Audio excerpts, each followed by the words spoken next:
상위권이 돼서 소위 말해서 전문직을 향해 가는 길로 열심히 달려가는 분들 저는 응원하고 박수를 보내고 싶습니다. 근데 문제는 뭐냐면 그 대열에 합류한 다수가 중위권이라는 거예요, 지금. 네, 맞아요. 네.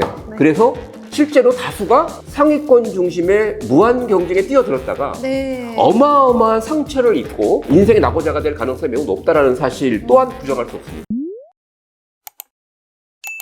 안녕하세요. 반갑습니다. 네, 네. 안녕하세요. 반갑습니다. 슬초 전문가 특강 시간 제대로 전문가님이 나오셨습니다. 대한민국 학부모들이 가장 신뢰하는 자녀교육 전문가 박재원 소장님 소개해드리고 싶습니다. 박재원 소장님께서 중위권 학부모를 위한 공부 진로 진학이라고 하는 정말 간절한 그런 마음과 정보를 담은 책을 출간을 하셨고요. 오늘은 책을 비롯한 또 우리 어머님들을 위한 좋은 정보 나누어 주시려고 이렇게 나오셨습니다. 네, 소장님 책과 또 소장님 소개 간단하게 부탁드릴게요.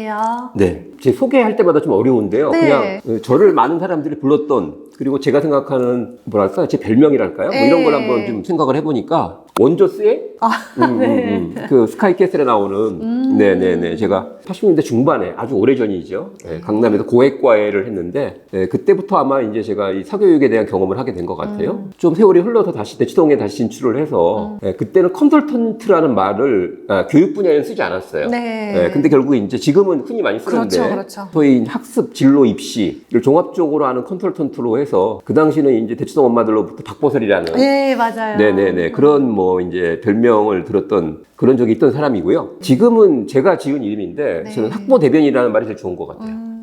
보통 이제 그런 얘기들 많이 하잖아요. 문제 아이는 없고 문제 부모만 있다. 네. 근데 저는 생각이 많이 다르거든요.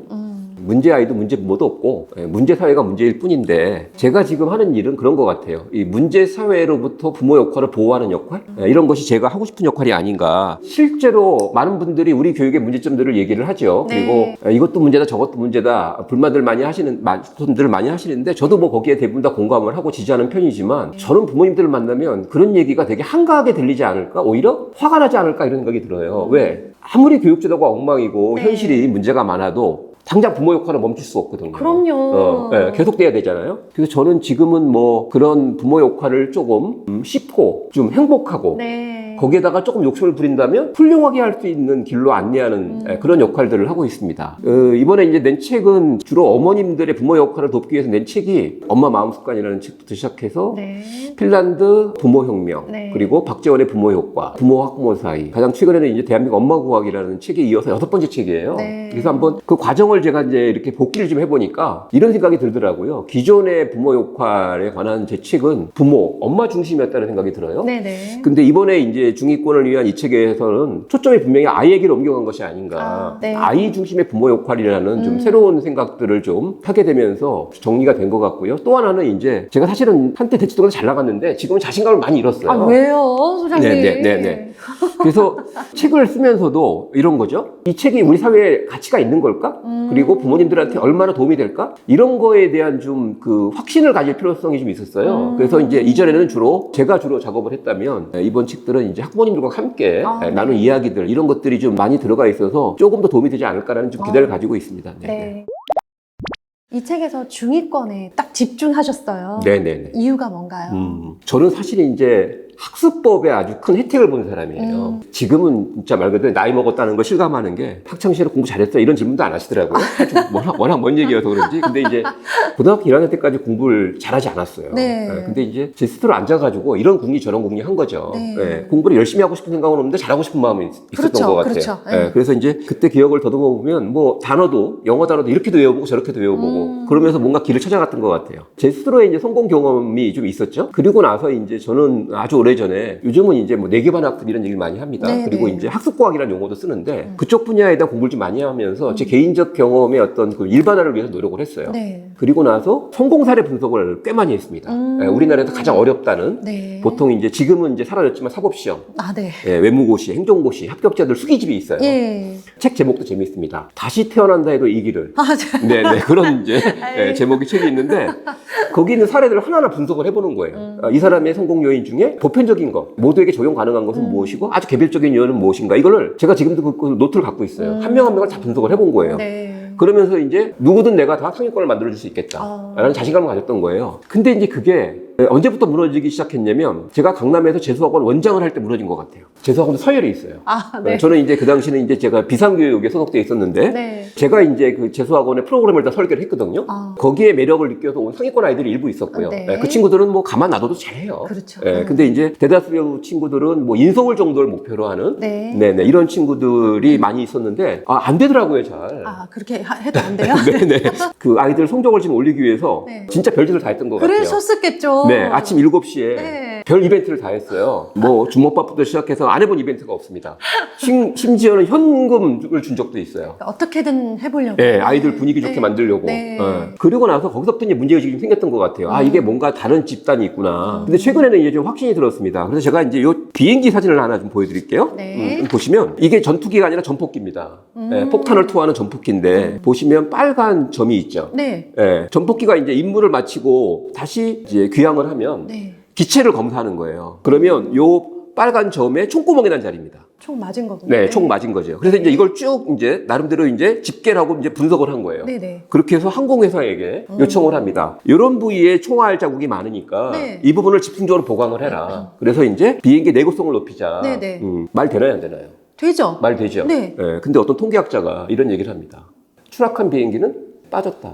돌아온 비행기만 가지고 한 거다. 그래서 이제 그림 보시면은요, 이게 신기하게도 조종석 쪽에 총알 자국이 없죠. 예. 그 다음에 엔진 쪽에 총알 자국이 없죠. 네. 그렇죠. 여기 총알 맞은 비행기는 뭘까요? 추락했겠네요. 다 격추당한 거죠. 이걸 이제 우리가 생존자 평양이라는 용어를 쓰거든요. 근데 그게 이제 제가 볼 적에 지금 우리 아이들에게 그대로 적용되는 것 같아요. 생존자가 최상위권들이죠. 네, 그렇죠. 생존자 평양을 이렇게 바꿀 수도 있죠.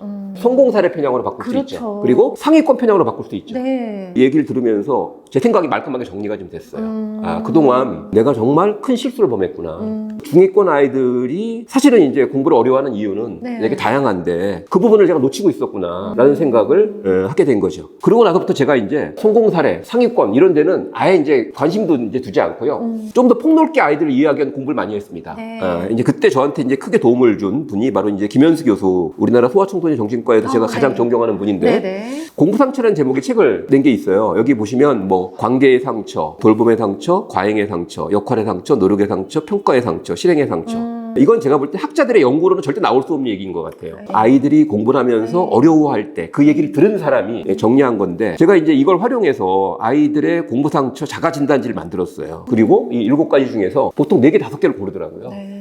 그러면서 이제 제가 주목한 것이 이 친구들은 오히려 공부를 잘하고 싶은 어떤 그런 뭐랄까 욕망이랄까 이런 것들은 상위권이 강할까요? 중위권이 강할까요? 상위권? 중위권이 훨씬 더 강합니다. 훨씬 강해요. 돈 많은 사람 돈 별로 절실하지 않죠. 그렇죠. 가졌으니까. 예, 그렇죠. 서민들은 돈이 너무 절실하죠. 그렇죠. 네. 그러니까 이 아이들이 사실상 마음속에 강한 열망이 있어요. 자기도 잘해보고 싶은 열망. 네. 근데 그것을 발목을 잡는 거죠. 저는 뭐 공부 상처 또는 뭐 공부 트라우마 이런 여기에 이제 관심을 갖기 시작을 했고요. 거기에 대한 해법을 찾기 시작하면서 제 나름대로 생각해 보니까 우리나라 상위권에 3가지 유형이 있거든요. 첫 번째가 뭐냐면 재능형이 있어요. 네네. 그러니까 주로 수리 사고를 어느 사고력이 발달하는 아이들이 타고난 거죠. 그러니까 시험 공부가 쉬운 거예요. 아이고. 이 친구들 노력하는 게 아니라 다른 일보다 쉬운 겁니다. 저는 다중지능 이론을 여러분들이 꼭 한번 접해보셨으면 맞아요. 좋겠다고 생각을 하는데 많은 분들이 그 핵심을 놓치시더라고요. 다중지능은 철저한 인간 존중의 철학에 기반한 겁니다. 인간 별 차이 없다는 거예요. 실질적으로. 여러 가지 지능의 구성 비율의 차이가 있다는 건데 그런 점에서 유리한 재능형이 있었고요. 두 번째 이런 아이들이 또 있습니다. 습관형이 있어요. 근데 많은 분들이 오해하시는데 그 습관형은 뭐 지금도 뭐 공부 습관을 잡아주기 위해서 아이와 전쟁을 치르고 있는 많은 분들 정말 진심으로 위로를 전합니다. 대부분 지금 고전하고 계실 텐데 제가 쭉 여러 가지 자료를 분석하고 제 경험 그다음에 많은 것들을 이제 정리해 보니까 유아기 말기, 네. 아동기 초기 보통 연령으로 치면 한 5세, 6세, 7세 요쯤에 네네. 건강한 가정생활하는 아이들이 있어요. 일찍 자고 일찍 일어나고 그리고 어떤 일을 하기 전에 좀 계획을 세우고 생활 자체가. 그렇죠. 그러니까 무슨 네. 얘기냐면 공부 습관 전에 생활 습관이 뭘까요? 아주 잘 잡힌 아이들이 이게 공부 습관으로 전환이 되니까 이 친구들이 시험 공부를 하기가 되게 유리한 아이들인 거예요. 이 친구들도. 그렇죠. 네, 그런 습관형이 있었고요. 세 번째는 이제 의지형이 있습니다. 네, 의지형은 주로 뭐 예를 들면 뭐 애니어그램에서 보면 8번 유형. 지는 거 정말 싫거든요. 공부가 중요한 게 아니라 뭐든지 다 이기고 싶은 거야. 경쟁심 그렇죠. 강하고 악착 같은 예, 애들. 그런 아이들 있죠. 예. 이런 친구들이 한국 시험법에 유리한 아이들이에요. 맞아요. 근데 이 세 가지 유형의 아이들을 제 나름대로 이렇게 추정을 해보면 전체 몇 프로나 될까요? 정말 안 될 것 같은데요. 제가 한 5%밖에 안 되더라고요. 네, 네, 네. 그러면 걔들한테 맞는 방법을 우린 지금까지 계속 떠들었던 거죠. 그렇죠. 근데 우리 아이는 수학은 어려워하지만 친구들하고 노는 건 좋아해. 습관도 되게 자유분방한 편이야. 성격도 마찬가지로 뭘까요? 친구한테 도움을 주는 게 더 그렇죠. 행복한 아이들이 있단 그리고 말이죠. 밟고 올라가지 않아도 돼. 그렇죠. 예. 네. 이런 친구들을 위해서 그러면 어떤 방법을 찾아야 될 것인가를 이제 고민을 하면서 결정적으로 중요한 것은 이제 그 외국 학자들이 네. 이 온라인 학습을 하면서 되게 집중 잘하는 경우와 그렇지 않은 경우를 분류해서 연구를 하기 시작한 겁니다. 교육 심리학에서 행동주의는 많이 극복이 됐지만 네. 그게 구체적인 어떤 동기 이론으로 나오진 않았어요. 근데 결국은 이제 행동보다는 감정에 주목하는 네. 학습 실제감이라는 그런 연구 결과를 접하게 됐습니다. 저는 이제 학습 실제감 용어가 좀 딱딱하잖아요. 네네. 그래서 이제 우리 사회에 공부 감정이라는 것을 제안을 드리는데 네. 감정을 주목하니까 여기서부터 답이 나오기 시작하더라고요. 중위권 아이들에게 공부의 맛을 느낄 수 있도록 되게 노력을 많이 했어요. 공부가 좀 쉽고 재밌고 성취감을 느낄 수 그렇죠. 있도록 네. 이런 경험을 제공하니까 아이들이 그 맛을 기억하더라고요. 그리고 마치 어른들이 맛집을 찾아가는 것처럼 또 공부하고 싶은 마음이 있는 거예요. 가지 말래도 가죠, 맞지? 그렇죠. 그렇게 해법을 찾아가면서 이제 중위권 아이들을 위해서는 이 상위권 코스프레를 더 이상 강요하면 안 된다. 그리고 우리 사회도 그들에게 주목한다면 그들 마음속에 숨어있는 공부 상처를 네. 저는 이제 좀 주로 프로이드보다는 아들러 쪽의 심리학을 지지하는 편이거든요. 그건 어떤 방법이냐면 네. 트라우마가 있다? 그래서 어쩌라고? 트라우마는 트라우마지만 네. 중요한 건 뭐냐면 더 좋은 감정으로 뭘까요? 트라우마를 리셋하면 되는 거예요. 그렇죠. 좋은 공부 감정으로 아이들의 어떤 이 공부 상처를 리셋을 해버리니까 아이들이 달라지기 시작하더라고요. 네. 그래서 개별화 공부법이라는 거를 제안을 하셨어요. 네네. 이건 어떻게 하는 거고 또 부모님들이 어떻게 끌어주면 되는 건가요? 제가 이제 개별화 그 교육이라는 용어를 처음 접한 거를 제가 기억을 더듬어 보니까 2014년인가요? 그때 이제 그 경기도 혁신학교가 이제 한참 국민적 관심을 끌 때 네. 일산에서 혁신학교 전 세계 심포지움이 있었습니다. 네네. 그때 이제 스웨덴 푸트름 학교에 선생님이 오셔가지고요. 그런 얘기를 하는 거예요. 학교가 뭘 해야 되느냐 그랬더니 모든 아이들은 다 다르다. 따라서 모두 다른 아이들은 다른 방식으로 가르칠 수 있는 준비를 하고 있어야 된다. 그렇게 얘기를 하더라고요. 네네. 그래서 이제 제가 그때 이제 개별화 교육이라는 용어를 접하고 공부를 좀 많이 했죠. 그랬더니 크게 보면 세 가지더라고요. 네. 모든 아이들은 배움의 속도가 다르다. 속도. 네. 그다음 두 번째 관심이 다르다. 가장 중요한 선호하는 방법이 다르다는 거예요. 방법. 네, 그러니까 노트 필기하면 안 되는 애들 많이 봤거든요. 그러니까 그런 것들을 제대로 이제 보장해주지 않고 똑같은 내용을 가지고 획일적인 방법으로 교육하는 것은 그건 교육이 아니라 폭력이다. 너무너무 부러운 게 뭐냐면 핀란드 아이들은 대부분 다 공부를 좋아해요. 그래서 보니까 이런 생각이 들더라고요. 핀란드는 이제 오랜 고민 끝에 10학년, 우리나라로 치면 이제 중학교를 졸업할 때까지 서열화, 점수를 매겨서 예를 들면 등수를 내는 시험을 법적으로 금지시킵니다. 이건 핀란드는 국가가 한 학생의 공부 감정을 철저하게 보호하려고 노력하는구나. 그러면서 공부를 좋아하는 사람을 만드는구나. 네. 근데 나중에 알고 보니까 그게 매우 중요한 핀란드 교육의 목표더라고요. 한국 현실에서는 학창 시절에 열심히 공부하고 나서 어른 되면 공부 안 하죠. 절대 안 하죠. 그렇죠. 아이들이 학교에서 좀 행복하게 또 즐겁고 재밌게 공부하는 것이 너무너무나 중요하지 않습니까? 그래서 네. 이제 그런 공교육 쪽의 일도 많이 하면서 많은 학교를 다녀봤어요. 네. 우리 현실에 정말 많은 제약이 있음에도 불구하고 네. 정말 아이들에게 개별화 교육을 철저하게 실천하는 분들이 계시더라고요. 네. 애들이 표정이 달라요. 그러면서 결국 더 이상 아이들 탓하지 말자. 우리 엄마 입장에서 네. 우리 아이의 속도와 네. 그리고 또 관심과 방법을 네. 지지해 줄 수 있는 네. 어떤 방법이 있을까요? 첫 번째 제일 중요한 게 뭐냐면 중학교 때까지 성적을 어떻게 볼 거냐가 되게 중요했어요. 네. 네네. 궁금합니다. 그러니까 저는 뭐 이런 말씀 드립니다. 중학교 때까지 성적을 추억으로 생각하면 안 될까? 네? 네. 추억의 한 페이지. 네네. 혹시 지금 뭐 지금 시청하시는 분들 중에 초등학교 때 시험 성적이 나빠서 인생 꼬이신 분 계실까요? 네. 그러니까 이게 무슨 얘기냐면 네. 앞서 말씀드린 세 가지 한국식 네. 시험 공부에 유리한 유형의 아이들을 빼고 나머지는요. 네. 성적에 부모님이 집착하시는 순간 네. 이 아이들은 불가피하게 공부 상처의 피해자가 될 수밖에 없어요. 그렇다면 아이를 좀 보호해줄 필요가 있다라는 네. 생각이 들어요. 대학 입시에서도 뜻을 이루는 아이들이 두 가지 유형이 있어요. 네. 뭐냐면 하기 싫어도 악착같이 시험 과목 공부를 잘하는 아이들이 있어요. 열심히 하는 아이들이 있어요. 있죠. 네. 근데 그런 아이들이 사실 그렇게 대학 가서 빛을 보지 못하는데 근데 이런 아이들이 있어요. 하기 싫은 건 안 해요. 근데 하고 싶은 공부를 열심히 해요. 언제까지? 보니까 중학교 때까지. 그래서 이런 거죠. 시험 공부는 싫지만 네. 공부는 좋은 아이들이 되는 거예요. 배우고 성장하는 느낌이 좋은 아이들이 되는 거예요. 내가 알고 싶은 건 더 알기 위해 노력하겠다. 그렇죠. 이거죠. 네, 그런 경험들이 충분히 쌓인 아이들이 네. 놀랍게도 고등학교 가면은요, 현실에 잘 적응하더라고요. 수능을 쉽게 이해하는 방법을 하나 알려드릴게요. 제가 뭐 책에도 자세하게 썼는데, 네네. 수능은 읽기 능력 평가입니다. 네. 기본적으로 네. 읽고 이해하는 능력이 탁월하면, 그리고 탁월까지는 아니더라도 그게 익숙한 아이들한테는 그렇죠. 쉽게 풀리는 문제거든요. 그렇죠. 네, 네. 그렇게 이제 풀립니다. 근데 이제 중요한 게 이런 거죠. 중학교 때까지 하기 싫은 시험 공부에 매달리다 보면 공부 피로감이라는 게 올라가고요. 네. 또 이게 좀 심해지면 상처로 남아서 공부 자체에 대한 일종의 거부 반응, 그렇죠. 네. 기피증 이런 게 생기거든요. 네. 실제로. 그런 친구들이 고등학교 올라가서 공부를 하는 것은 뭐냐면 생존 본능밖에 안 남아요. 그 유명한 메슬로우의 인간 욕구 5단계서를 보더라도 자기가 일단 안전해야 되고요. 사랑받고 싶은 욕구, 네. 그 다음에 이제 존중받고 싶은 욕구, 여기까지를 우리가 결핍 욕구라고 그러거든요. 네. 그게 부족하면 일단 그것부터 채워야 되는 거거든요. 그렇죠. 그 기본으로 이렇게 그렇죠. 채워줘야 돼요. 그리고 나서 이제 자아실현이라는 게 일종의 이제 성장 욕구인데 이게 이제 학습 욕구와 이제 연결되거든요. 그렇죠. 네네네. 네. 그러려면 아이들을 말 그대로 보호해줘야 되는데 제가 말씀드린 입시의 성공가 두 번째 유형이 나오는 거예요. 이 친구들은 뭐냐면 자기 하고 싶은 공부를 중심으로 한 거죠. 네. 구체로 말씀드리면 관심사를 집중적으로 파고 들어가는 아이들이에요. 이런 친구들이 그렇게 많지 않아요. 근데 많은 분들이 이제 그런 사례들을 소개하면 안 좋아하시더라고요. 네.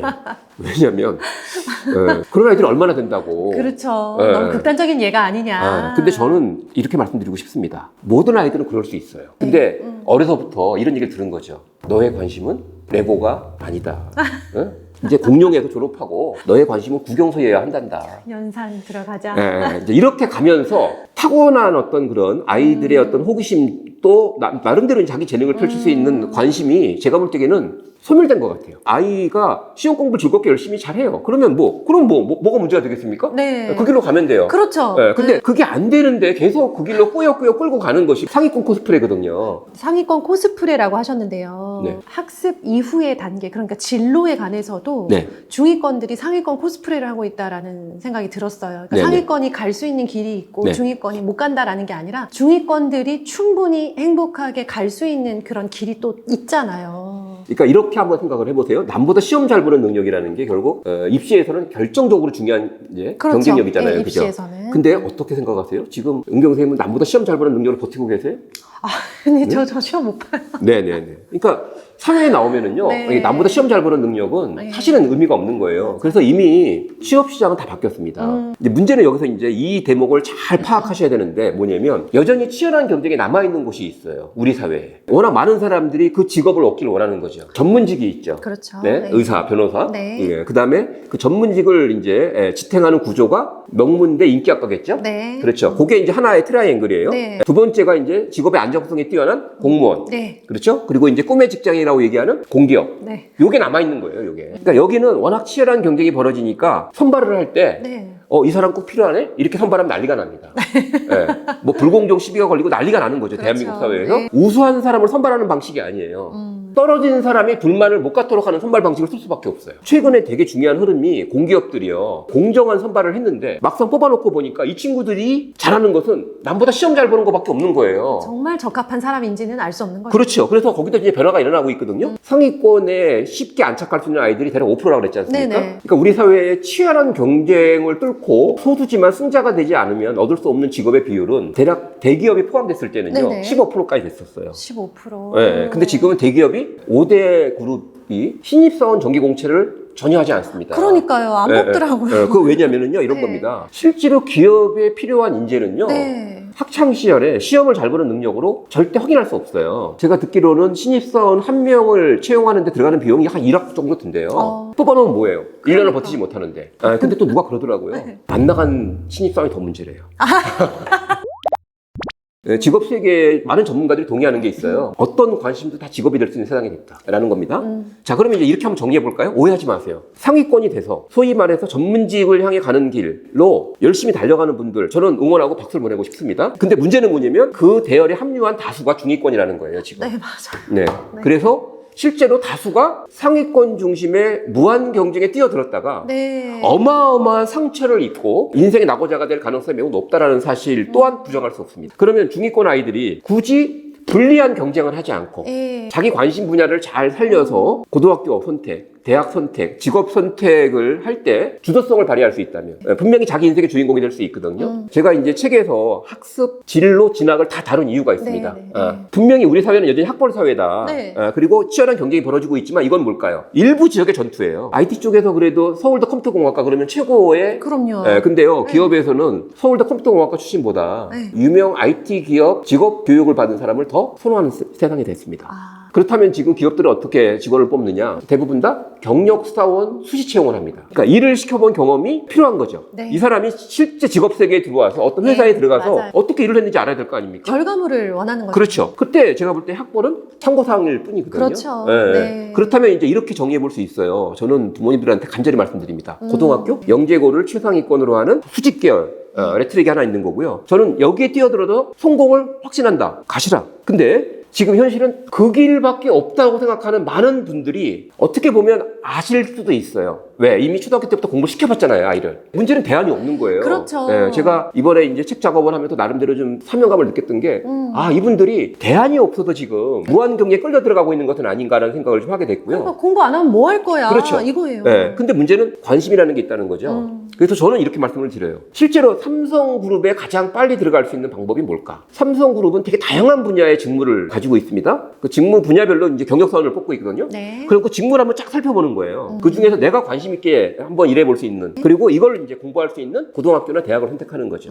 근데 만약에 이제 대학을 선택했는데 4년제 대학이 없어. 네. 그럼 전문대를 가면 됩니다. 자, 전문대 가서 이제 관심 분야니까 열심히 공부하겠죠. 그렇죠. 그리고 나서 졸업을 했어요. 자, 취업 세계에 나갑니다. 그때는 여전히 우리 사회가 학벌이 작용합니다. 그렇겠죠. 신입사원은. 신입은. 네, 그렇죠. 그래서 전문대 나와서 대기업의 원서 못 냅니다. 근데요, 중견기업이나 중소기업은 오히려 구인난이거든요. 그렇죠. 네. 거기 가서 1년만 지나면 어떻게 될까요? 경력사원이 경력사원이죠. 경력사원으로 가면 저는 진짜 이 길을 우리나라 많은 부모님들이 제발 좀 보셨으면 좋겠어요. 저는 그 길로 가는 많은 사례들을 보면서 이런 거 있죠.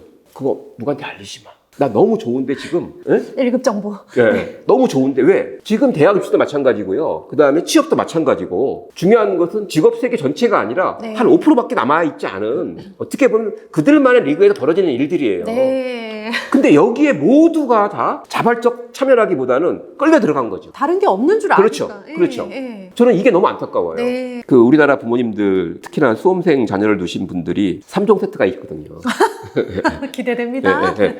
화, 짜증, 잔소리. 3종 세트가 아이들과의 관계를 되게 악화시키는데 그걸 너무 당연하게 받아들이시는 거예요. 인류가 여기까지 오는 데 있어서 제가 볼 때는 부모 역할이 가장 큰 기여했다고 봐요. 그렇죠. 자식 잘 되길 바라는 마음이 네. 다른 거는 많이 지금 오염되고 타락한 것 같은데 여전히 제가 볼 때에 우리가 기대할 수 있는 건강한 어떤 뭔가 이 생산력, 에너지는 정말 가장 강력한 것이 자식 잘 되길 바라는 부모 마음인 것 같아요. 가장 순수하죠. 네, 이 그렇죠. 마음은. 네, 근데 이게 지금 갈 길 잃고 헤매는 현실이 너무너무 안타깝습니다. 네. 네. 특히나 이제 인성이라는 걸 엄청 강조하기 시작했습니다. 네. 이 구글이나 MS에서 인재를 선발할 때 이제 리더십 이런 거 되게 강조하지 않습니까? 네. 근데 명확하게 정의를 내려요. 다른 사람의 성공에 얼마나 기여했는가. 이렇게 바뀌었습니다. 네. 네, 명확하게 바뀌었어요. 이런 흐름들을 본다면 저는 이런 것 같아요. 지금 시청하시는 학부모님들 중에 보면 우리 아이가 참 인간성은 괜찮아. 친구들과도 잘 지내. 네. 근데 그놈은 시험 공부를 못해갖고 맨날 속이 상해. 네. 그러지 마시라 이제. 어. 예? 저는 오히려 그래서 시험 공부할 때 아이의 모습보다는 네. 일상생활에서 보여주는 아이의 모습이 이 아이의 미래다. 이렇게 볼 필요가 있다. 관계 속에서 보여지는 모습들. 네네네. 그러면 소장님 트라이앵글 전문직 그 네네네. 라인으로 가는 애들이 5% 정도라고 네. 한다면 네. 얘가 상위권인지 중위권인지를 네. 얘가 도대체 몇 학년 때 정도에는 우리가 이제 얘는 중위권이구나라고 받아들여야 되나요? 일단 입시는 선발입니다. 네. 선발하려면 기준이 필요하고요. 네. 그 기준은 모든 학생이 다 가지고 있어야 돼요.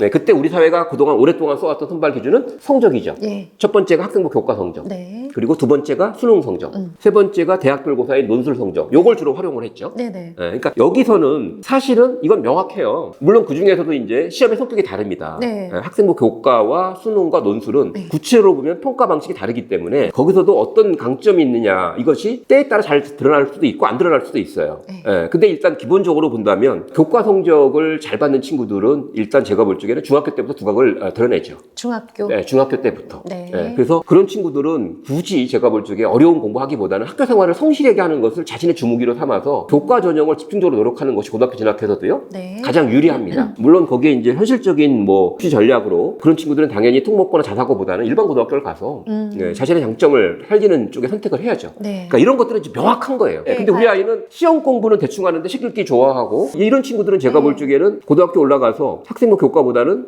마지막에 보는 수능 시험에서 승부를 보는 게 훨씬 더 유리한 경우가 많이 있죠. 그리고 논술은 제가 볼 때 성공 확률이 너무 낮고 문제는 뭐냐면 바로 학종에 적합한 학생들입니다. 그 학종에 대해서 정말 오해가 많은데 이 학생을 만나보고 싶다라는 게 대학의 판단인 거예요. 상위권 대학일수록 학종 선발 비율이 높잖아요. 네. 그 얘기는 뭐냐면 정량 평가만으로 그 학생을 평가하는 게 너무 제한적이라는 거죠. 네. 보통 비교과라고 그러잖아요. 예. 근데 그 비교과는 반은 맞고 반은 틀린 얘기예요. 학종의 가장 강점을 갖고 있는 친구들은 우리가 전공 적합성이라는 얘기 들어보셨죠? 네네. 근데 그걸 좁게 해석하시면 안 됩니다. 예를 들면 이런 거죠. 국문과 교수가 네. 신입생을 선발합니다. 그때 제일 중요한 게 정량평가는 일부를 채워요. 일단 모든 학교는. 그렇죠. 네. 그럼 나머지 이제 정성평가를 통해서는요. 이 친구 보니까 수학이 8등급 9등급이야. 근데 학생부 기록을 보니까 수학 시간에 이 친구 시를 썼네? 정말 시를 사랑하는 문학소녀였어. 이런 친구들 제가 볼 적에 대학에서 모셔갑니다. 교과 성적과 교과 활동이라는 용어를 쓰거든요. 네. 그래서 우리 아이는 그냥 시험 공부 열심히 하고 네. 그 정도면 교과 성적을 중심으로 입시 전략을 짜는 게 맞고요. 네. 근데 우리 아이는 역사 시간에 이순신 장군을 배웠는데 네. 여름방학 때 이순신 장군을 만나러 가겠대. 이런 친구들이 있죠. 이거는 이제 대학 입장에서는 그 전공에 대한 관심과 애정과 열정이 뭘까 명확히 드러나죠. 네. 이런 친구들이 우선적으로 선발되는 겁니다. 오해하시면 안 되는 게 비교과는 두 가지예요. 신입생을 선발할 때 대학은 이런 관점을 갖고 있거든요. 그러니까 많은 분들이 대학의 관점을 이해하면 많은 게 보입니다. 네. 대학은 절대 자기 손해볼 짓을 안 하겠죠. 그럼요. 그렇죠?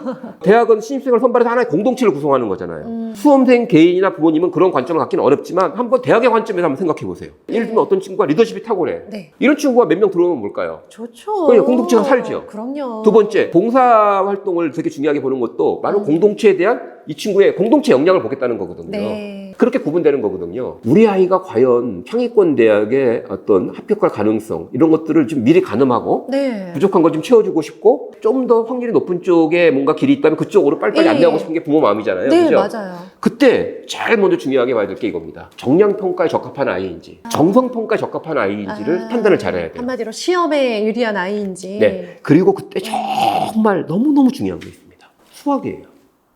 네. 수학에 약한 아이들이 있죠. 네. 이 친구들은 정성평가에서 충분히 수학을 피해갈 수 있는 길을 찾을 수 있습니다. 찾아야죠. 네, 그렇죠. 네. 네. 근데 이 친구들을 정량평가, 대표적으로 수능으로 간다. 이거 정말 어려운 일이에요. 물론 이게 이제 뭐 아주 정확한 통계는 아닐지 모르겠지만, 한 교육시민단체 통계를 내보니까, 네. 우리나라 고등학생들 중에 네. 65%가 수포자예요. 수학이 거의 필요치 않은 학과들이 많이 있잖아요. 네. 예를 들면 경희대 자료가 좀 정확한 게 있는데, 네. 7등급, 8등급짜리도 합격을 해요. 수학 7등급, 8등급인데 경희대 갔다고요? 그렇죠. 아유, 너무 네네. 좋네요. 왜냐하면 그 학과에서는 이런 겁니다. 학교 생활을 열심히 할 친구들은 교과 성적으로 뽑아요. 네. 학업 연계되는 친구들은 정시로 뽑아요. 네. 그럼 나머지 아이들을 뽑을 때 공동체 측면에서 첫 번째가 뭐라 그랬죠? 이 전공에 대한 관심과 열정과 노력 꼭 필요하거든요. 판단을 하셔야 돼요. 수학을 못해도 인생 사는데 별 지장 없으시죠? 그럼요. 그죠?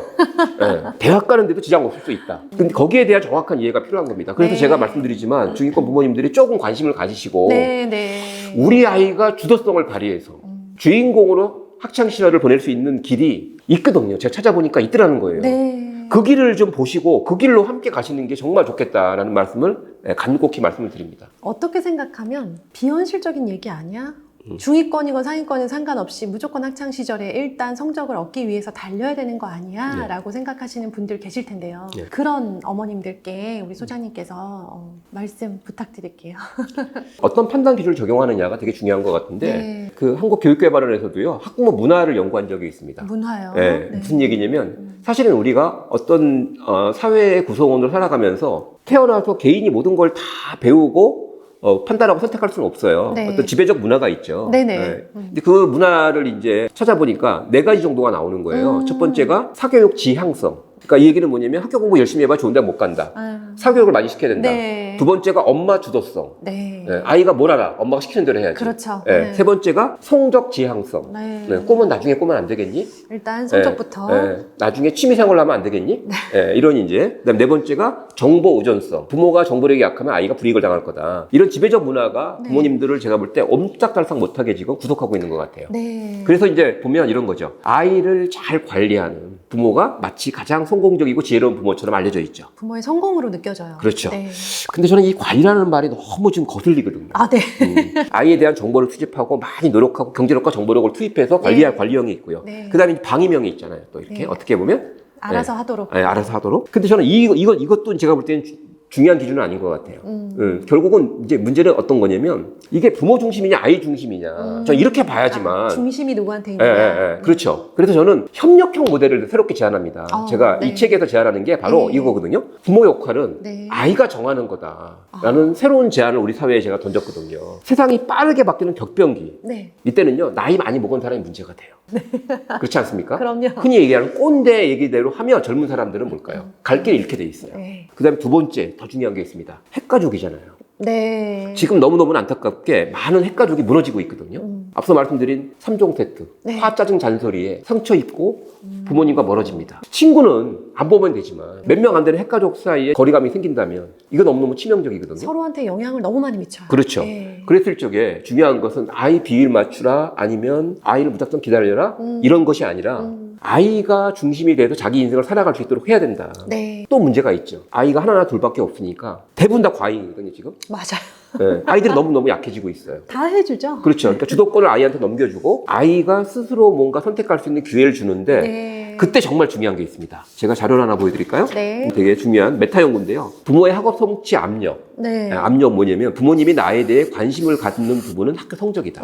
여기에 동의하는 경우에 아이들은 대부분 다 학업 소진이 높은 걸로. 학업 소진. 예, 그러니까 실제로 부모님이 관심을 기울인 것만큼 아이가 공부하는 것이 아니라 뭘까요? 거기에 스트레스 받고 소진당한다는 거죠. 학습 관여가 저는 이제 이걸 협력이라고 말씀드리는데 네. 부모님은 공부나 진학에 대한 정보를 제공하는 거죠. 아, 정보를 엄마가 네. 내가 못 얻은 거를 얻어다 주신다. 네, 그렇죠. 근데 이게 경계를 잘 지키셔야 됩니다. 맞아요. 예.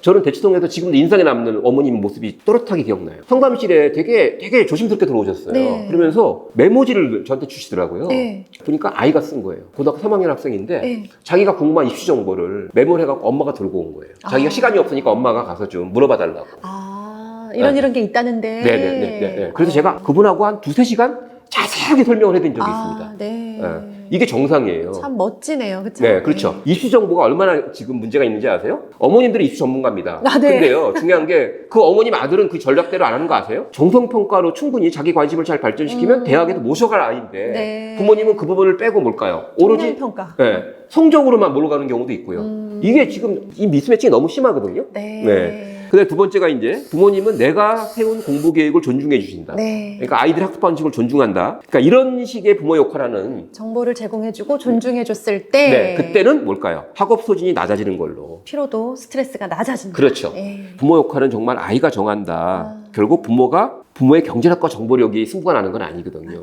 저는 또 이런 말씀 드리고 싶습니다. 가장 빠른 길이 뭘까? 아이와 함께 손잡고 가는 길이 가장 빠른 길이다. 지금 아이들 정말 스트레스 많거든요. 네. 그러니까 최소한 가정에서 부모님만이라도 여러분이 낳은 자식이잖아요. 아이를 좀 훌륭한 인격체로 존중해 주는 것이 네. 예, 너무너무 중요하지 않을까. 부모님과의 관계에서 우리 엄마는 내 편이야. 이게 정말 중요하거든요.